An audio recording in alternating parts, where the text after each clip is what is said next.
मैं उन्हीं मुसलमानों से एक सवाल कर रहा हूं, सच बताओ कुरान शरीफ पे हाथ रख करके, करबला में क्या हुआ था?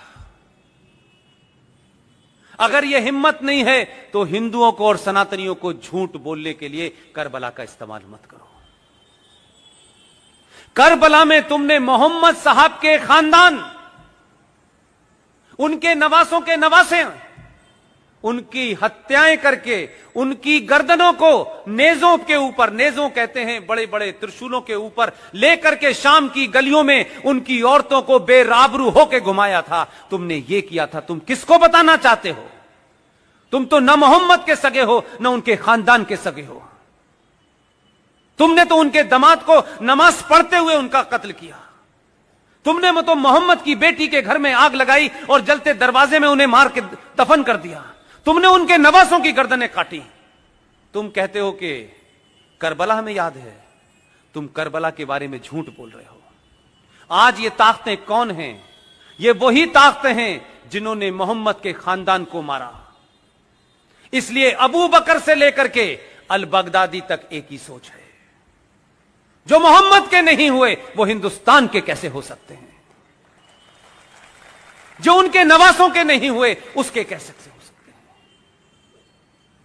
हमको सिखा रहे हो? हमने तो, और हमारे डीएनए में तो राजा दाहिर सेन का इतिहास नहीं पढ़ा है तुमने, और मक्कार इस देश के इतिहासकारों ने पढ़ाया नहीं है। और हमें यह जिज्ञासा नहीं है कि हमारे पूर्वज कौन थे। राजा दाहिर सेन सिंध का आखिरी राजा था, उसका इतिहास पढ़ लेते, तब भी मुसलमान अपनी मुंह नहीं खोलता आपके सामने।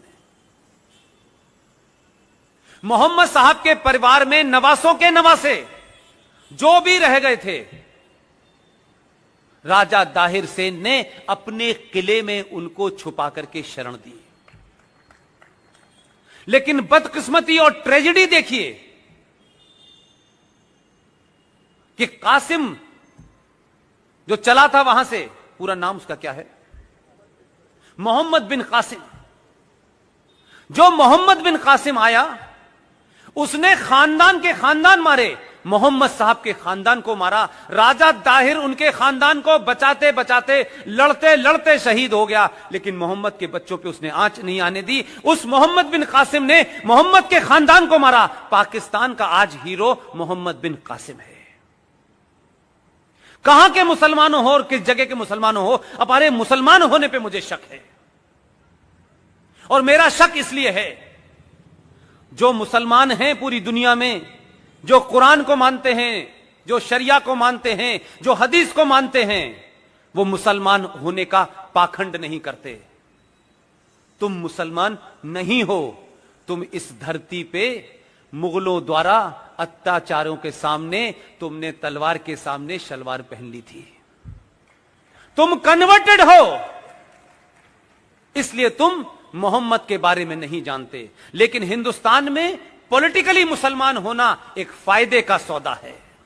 सत्ताएं डरती हैं, लोग डरते हैं, समाज डरते हैं, नाजायज मांगों को लोग मान लेते हैं। इसलिए तुम असली मुसलमान नहीं हो, तुम कन्वर्टेड मुसलमान।